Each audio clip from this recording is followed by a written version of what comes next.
Engine start करून बघूयात की कशा प्रकारे आवाज मारते। आज तुमच्यासाठी घेऊन आलो आहे टाटा पंच 2026 आय टर्बो व्हेरियंट।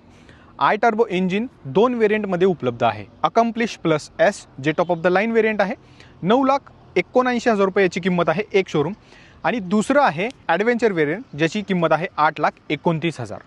आता या दोन्ही व्हेरियंटमध्ये तुम्हाला हे आय टर्बो व्हेरियंट मिळतं। हे फक्त मॅन्युअल ट्रान्समिशन सोबत असणार आहे। यामध्ये काय काय फीचर्स ऑफर केले गेले आहेत हे सगळं मी तुम्हाला सांगणार आहे। नमस्कार, मी अजिंक्य, तुम्ही बघताय auto helper Marathi YouTube channel. चला आपल्या व्हिडिओला सुरुवात करूया।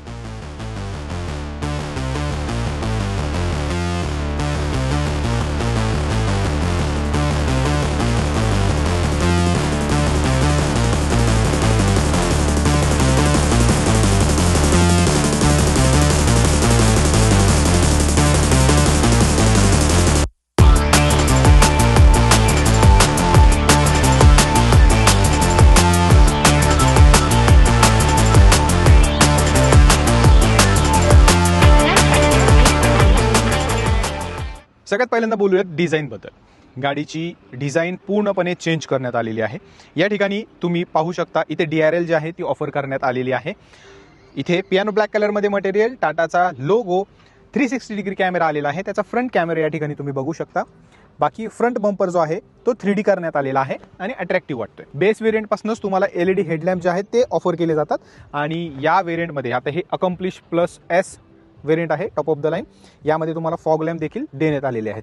ओव्हरऑल तुम्हाला फ्रंट लुक कसा वाटला कॉमेंटमध्ये नक्की सांगा। साईडची डिझाईन या ठिकाणी बघू शकता। 2445 mm चा व्हील बेस इथे तुम्हाला देण्यात आलेला आहे। लांबी जी आहे त्याच्यामध्ये थोडासा बदल झालेला आहे, आणि इथे ग्राउंड क्लिअरन्स आता 187 वरनं इथे 193 mm करण्यात आलेला आहे। व्हीलबद्दल बोलायला गेलं तर नवीन डिझाईनचे व्हील इथे आता देण्यात आलेले आहेत, आणि जर तुम्ही बघितलं तर हा 16 इंच व्हील आहे। बाकी सेफ्टी रिलेटेड जे पण काही फीचर्स आहेत, सेफ्टी फीचर्स, ते तुम्ही स्क्रीनवरती वाचू शकता। इथे दिलेला ORVM ऑटो फोल्डेबल आणि रिट्रॅक्टेबल आहे। इथे 360 डिग्रीचा राईट साईडचा कॅमेरा तुम्ही बघू शकता। डोर ओपनर्स जे आहेत ते बघा अशा प्रकारचे दिलेले आहेत, आणि इथे रिक्वेस्ट बटन देण्यात आलेलं आहे। क्लॅडिंग तुम्ही साईडनी पाहू शकता। बाकी आता पाठीमागच्या साईडला या, मागची डिझाईन देखील तुम्हाला बदललेली या ठिकाणी दिसेल। कनेक्टेड टेल लॅम्प इथे दिलेली आहे, टाटाचा लोगो, पंच बॅजिंग, आणि इथे रिव्हर्स कॅमेरा जो आहे तो देण्यात आलेला आहे। मागची स्किड प्लेट जी आहे ती बघू शकता। 2 रिव्हर्स पार्किंग सेन्सर्स देण्यात आलेले आहेत। इथे डिफॉगर देण्यात आलेला आहे, आणि इथे तुम्हाला वॉशर वायपर जो आहे तो देण्यात आलेला आहे। शार्क फिन अँटेना त्या ठिकाणी तुम्ही बघू शकता, आणि स्पॉइलर इथे देण्यात आलेला आहे। रूफ रेल जी आहे ती इथे दिलेली आहे। आता इकडे जर तुम्ही आलात तर इथे फ्युएल कॅप जी आहे ती दिलेली आहे। 37 लिटर पेट्रोल टँक या गाडीमध्ये दिलेला आहे। जर तुम्ही टर्बो व्हेरियंट घेतलं तर त्याचं एम्ब्लेम इथे तुम्हाला बघायला मिळतं। बूट स्पेस ओपन करण्यासाठी इथे रिक्वेस्ट बटन दिलेलं आहे। गाडी दोनदा बीप करते। अजून एक गोष्ट म्हणजे टेल लॅम्प जी आहे ती स्लिक इथे झालेली तुम्हाला बघायला मिळेल। बूट स्पेस 366 लिटरचा दिलेला आहे। ही आमची बॅग आहे। ही बॅग ठेवून किती स्पेस तुम्हाला इथे युटिलाइज करायला मिळतो ते तुम्हाला या ठिकाणी समजेल। मंडळी, इथे गाडीला स्टेपनी देखील दिलेली आहे जी तुम्हाला खालनं बघायला मिळेल, आणि इथे पार्सल ट्रे देखील दिलेला आहे।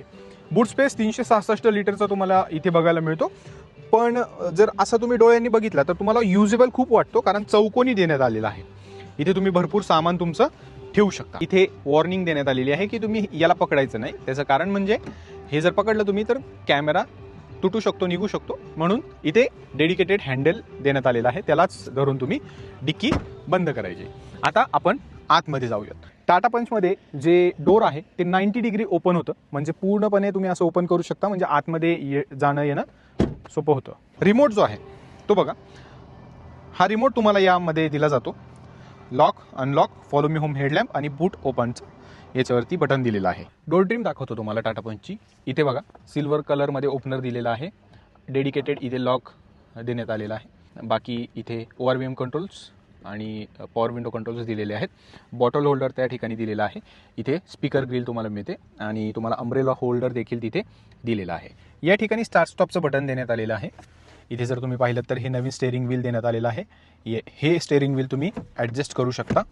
राईट साईडला इकडे क्रूज कंट्रोल जे आहेत ते देण्यात आलेले आहेत। इथे टाटाचा लोगो देण्यात आलेला आहे, आणि इथे तुम्हाला इन्फोटेनमेंटचे कंट्रोल्स जे आहेत ते देण्यात आलेले आहेत। MIDचे कंट्रोल या ठिकाणी तुम्ही बघू शकता। हे सीट जे आहे या सीटची अपहोल्स्ट्री तुम्हाला नवीन कलरमध्ये मिळते. इथे अंडर थाय सपोर्ट देण्यात आलेला आहे. बाकी हे सीट जे आहे ते तुम्ही ॲडजस्ट करू शकता, पुढे पाठीमागे करू शकता आणि हाईट देखील ॲडजस्ट करू शकता. 2 ॲडजस्टेबल हेडरेस्ट इथे प्रोव्हाइड करण्यात आलेले आहेत. म्हणजे इथे जर पाहिलं तर तुम्हाला 7 इंच स्क्रीन जी आहे ती देण्यात आलेली आहे, जी कलरफुल आहे. लेफ्ट साईडला तुम्हाला RPM मीटर, राईट साईडला फ्युएल गेज इथे दिलेला आहे, टेम्परेचर मीटर इथे दिलेला आहे. बाकीच्या गोष्टी तुम्ही इथे बघू शकता. याच्यामध्ये ITPMS देखील तुम्हाला बघायला मिळतं. इथे तुम्हाला 10.25 इंच स्क्रीन देण्यात आलेली आहे. याचा टच रिस्पॉन्स तुम्ही बघू शकता कशा प्रकारे आहे. बाकी ॲपल कारप्ले आणि अँड्रॉइड ऑटो इथे देण्यात आलेला आहे. मंडळी इथे जर तुम्ही पाहिलं तर 360 डिग्री कॅमेरा तुम्हाला दिला जातो. 3D 2D मध्ये बघू शकता. क्वालिटी बघा कशा प्रकारची आहे. जर इथे पाहिलं तर तुम्हाला AC कंट्रोल्स दिलेले आहेत. इथे रेडिओ तुम्हाला बघायला मिळतो आणि इथे मेन्यू, सेटिंग्स या सगळ्या गोष्टी दिलेल्या आहेत. या डिस्प्लेसोबत तुम्हाला 8 स्पीकर प्रोव्हाइड केलेले आहेत. 4 स्पीकर आणि 4 या ठिकाणी टच कंट्रोल दिलेले आहेत. इथे फिजिकल बटन दिलेले आहेत. हे सगळे टच कंट्रोल्स आहेत. 360 डिग्री कॅमेरा बघायचा असेल तर इथे टच करू शकता. लॉक करायची गाडी इथे टच करू शकता. ऑटो क्लायमेट कंट्रोल AC दिलेला आहे. चार्जिंगसाठी 12 वोल्ट पॉवर आउटलेट दिलेला आहे. टाईप C 65 वोल्टचा चार्जिंग आउटलेट इथे तुम्हाला मिळतो. इथे टाईप C पोर्ट दिलेला आहे. अँड्रॉइड ऑटो आणि ॲपल कारप्ले वायरने जोडू शकता. वायरलेस चार्जिंग पॅड या ठिकाणी दिलेला आहे. अशा प्रकारे तुम्ही मोबाईल ठेवू शकता. आणि इथे तुम्हाला 6 स्पीड मॅन्युअल ट्रान्समिशन iTurbo व्हेरियंटमध्ये मिळतं. रिव्हर्स गिअर तुम्हाला टाकायचं असेल तर तुम्हाला हे खाली लिव्हर दिलेलं आहे ते हे करून असं रिव्हर्स टाकावं लागतो. आणि इथे हँडब्रेक दिलेला आहे. 2 कप होल्डर्स या ठिकाणी दिलेले आहेत. हँडरेस्ट दिलेला आहे. याच्या आतमध्ये जर तुम्ही पाहिलं तर स्पेस दिलेली आहे छोटीशी. अशा प्रकारे तुम्ही हात ठेवू शकता. 2 सनवायझर्स इथे दिलेले आहेत. तिकीट होल्डर या साईडला मिळतं. इथे व्हॅनिटी मिरर दिलेला आहे. इथे ऑटो डिमिंग IRVM प्रोव्हाइड करण्यात आलेला आहे. रूफ लॅम्प या ठिकाणी बघू शकता. सनरूफ ओपन करण्यासाठी इथे बटन दिलेलं आहे. सनरूफ बघू शकता कशा प्रकारे दिलेलं आहे. पाठीमागे जाऊन बघूयात की किती स्पेस दिलेला आहे. इथे वरती माउंटेड ओपनर्स दिलेले आहेत. आतमध्ये जर तुम्ही पाहिलं तर सीट जे आहेत अंडर थाय सपोर्टवाले देण्यात आलेले आहेत. नवीन अपहोल्स्ट्री या ठिकाणी मिळते. पण सीट बघण्याआधी आपण इथे बघूयात. ही जी डोर ट्रिम आहे याच्यावरती देखील तुम्हाला डेडिकेटेड लॉक बटन दिलेलं आहे. इथे तुम्हाला पॉवर विंडोचे कंट्रोल दिलेले आहेत. बॉटल होल्डर आणि स्पीकर दिलेला आहे. आतमध्ये बसल्यानंतर बघा या ठिकाणी तुम्ही बघू शकता किती स्पेस आहे डोक्याला. बाकी इथे पॉकेट देण्यात आलेला आहे. अंडर थाय सपोर्ट बघा इथे किती दिलेला आहे. आणि मंडळी रिक्लाईन बघा, माझी पोझिशन तुम्ही पाहू शकता. 3.3 सीट बेल्ट्स पाठीमागच्या साईडला देण्यात आलेले आहे. आणि आयसोफिक्स अँकर्ससुद्धा इथे मिळतात. ॲडजस्टेबल हेडरेस्ट इथे दिलेले आहे. इथे हँडल्स प्रोव्हाइड करण्यात आलेले. या ठिकाणी रिअर AC तुम्हाला दिलेला आहे. 2 जणांना 2 वेंट्स इथे मिळतात. आणि इथे टाईप C 15 वॉटचा चार्जिंग पोर्ट दिलेला आहे. बाकी मध्यभागी बघा इथे तुम्हाला कशा प्रकारे जागा मिळते. इथे बसल्यानंतर बघा की कशा प्रकारे तुम्हाला वाटते आणि कॉमेंटमध्ये नक्की सांगा. अजून एक गोष्ट म्हणजे इथे तुम्हाला हँडरेस्ट प्रोव्हाइड करण्यात आलेला आहे. त्याच्यावरती तुम्ही हात ठेवून लॉंग जर्नी एन्जॉय करू शकता. या ठिकाणी जे इंजिन देण्यात आलेलं आहे टाटा पंच iTurboमध्ये ते 3 सिलेंडर 1.2 लिटरचं देण्यात आलेलं आहे. इंजिन स्टार्ट करून बघूयात की कशा प्रकारे आवाज मारते.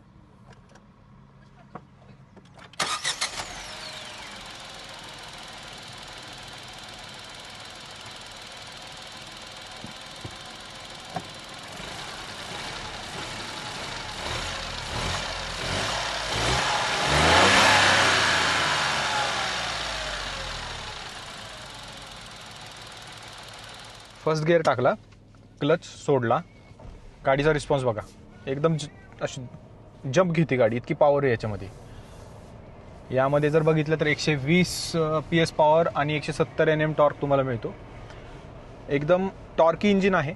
जबरदस्त तुम्हाला या ठिकाणी पॉवर जी आहे ती याच्यामध्ये मिळते. ज्यावेळेस हिल डिसेंट कंट्रोल स्टार्ट होतं आहे ना त्यावेळेस एक आवाज येतोय. त्यावेळेस आपल्याला समजतं की HDC जे आहे ते ॲक्टिवेट झालेलं आहे. इंजिनचा आवाज तुम्हाला खूप कमी आतमध्ये येतो. सस्पेन्शन एकदम योग्य पद्धतीने ट्यून करण्यात आलेलं आहे. खराब रस्त्यांवरती गाडी तुम्हाला जाणवतच असेल की आता इथे खराब रोड आहे समोर, म्हणजे वॉबल होत नाही किंवा उड्या मारत नाही. एकदम परफेक्टली इथे सस्पेन्शन देते. फक्त सस्पेन्शन जे आहे ते थोडंसं स्टिफर साईड आहे, सॉफ्ट सस्पेन्शन नाही आहे. मंडळी ही गाडी सिटीसाठी तर बेस्ट आहेच, शिवाय हायवेवर सुद्धा तुम्हाला एकदम जबरदस्त परफॉर्मन्स देते.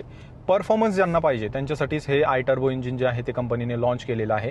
ज्यांना पॉवर आणि परफॉर्मन्स पाहिजे त्यांना पंच घ्यायची होती, त्यांच्यासाठी एक पर्याय उपलब्ध झालेला आहे. बाकी स्टेअरिंगचा जो रिस्पॉन्स आहे तो एकदम उत्तम आहे. या ठिकाणी बघा तुम्ही, अजिबात बॉडी रोल जाणवत नाही गाडीमध्ये.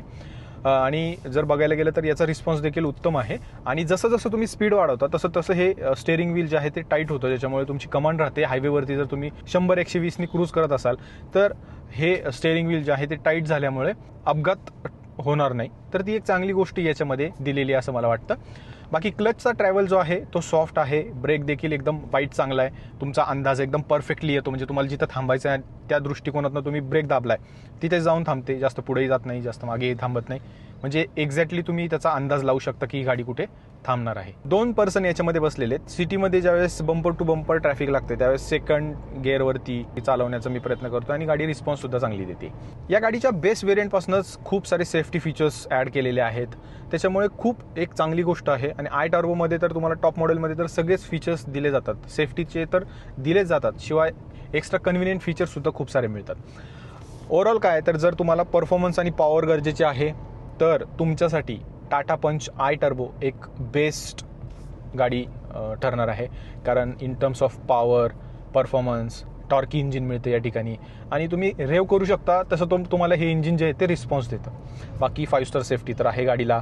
सेफ्टीच्या बाबतीत काही प्रॉब्लेम नाही. क्रूज कंट्रोल तुम्ही इथे यूज करू शकता, ज्याच्यामुळे तुमचे ड्रायव्हिंग एफर्ट्स कमी होतील.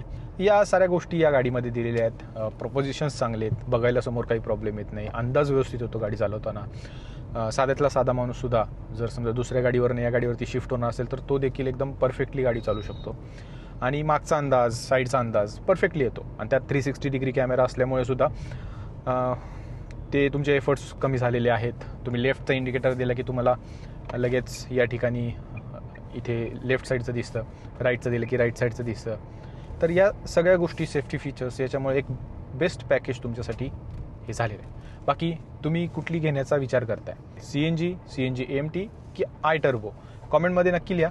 आणि असंच कंटेंट तुम्हाला भविष्यात बघायला मिळेल, चांगलं कंटेंट बघायला मिळेल. त्यामुळे सबस्क्राईब करायला विसरू नका. आणि तुम्हाला काही प्रश्न असतील या गाडीबद्दल तर ऑटो हेल्पर मराठी नावाने इन्स्टावरती पेज आहे, ती जाऊन फॉलो करून मला तुम्ही डायरेक्टली मेसेज करू शकता. तुमच्या सगळ्या प्रश्नांची उत्तरं मी तुम्हाला ते देईल. बाकी भेटूया पुन्हा नवीन अशाच व्हिडिओमध्ये. तोपर्यंत मला रजा द्या. जय महाराष्ट्र.